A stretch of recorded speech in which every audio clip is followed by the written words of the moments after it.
Louis continue de faire opérer sa magie dans N'oubliez pas les paroles. Maestro depuis plusieurs numéros maintenant, le candidat de France 2 a déjà dépassé le seuil des 300 000 € et il n'a pas l'intention de s'arrêter là. Jusqu'à présent, cette challenger l'ont bien compris puisqu'ils ne parviennent jamais à le battre.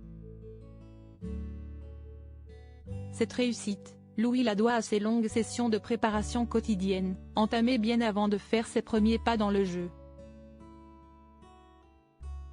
Ça doit faire à peu près 5 ans que j'ai commencé, a-t-il confié dans l'émission de lundi soir. Et de préciser, mais il y a vraiment des vagues, ça dépendant de la motivation du moment. Et s'il a de s'être octroyé des pauses, Louis n'a jamais cessé de regarder le programme musical ou d'écouter les playlists qu'il avait déjà travaillées. Ça me permettait de fixer ce que je m'étais un peu forcé à apprendre, a-t-il ajouté. Une dynamique qui lui réussit comme on peut le constater mais qui a en revanche beaucoup moins plu à sa femme Marie. Justement, Nagui s'est amusé à demander à son candidat si sa compagne ne lui en voulait pas, à lui et ses équipes de N'oubliez pas les paroles, d'avoir gâché la vie de Louis. Marie vous en voulait peut-être un peu, a avoué le maestro.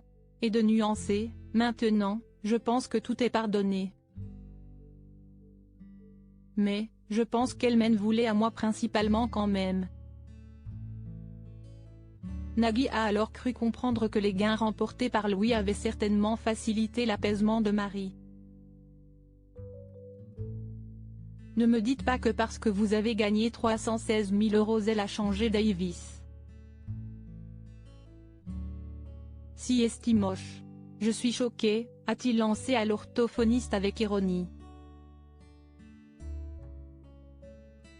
La femme du champion doit même être davantage encline à ce que son homme se consacre au jeu qu'il continue de gagner.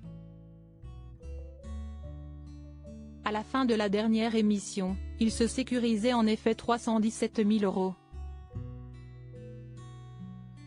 Si esti presque du bourrage de crâne. À noter que, déjà pour Télé Loisirs, Louis s'était confié sur le travail fourni pour participer à N'oubliez pas les paroles. Si esti presque un peu du bourrage de crâne. Je pense que ça fait à peu près 4 ans et demi, 5 ans, que je révise, mais avec des hauts et des bas. Je n'avais pas de programme fixe, c'était un peu quand j'avais envie, expliquait-il à nos confrères.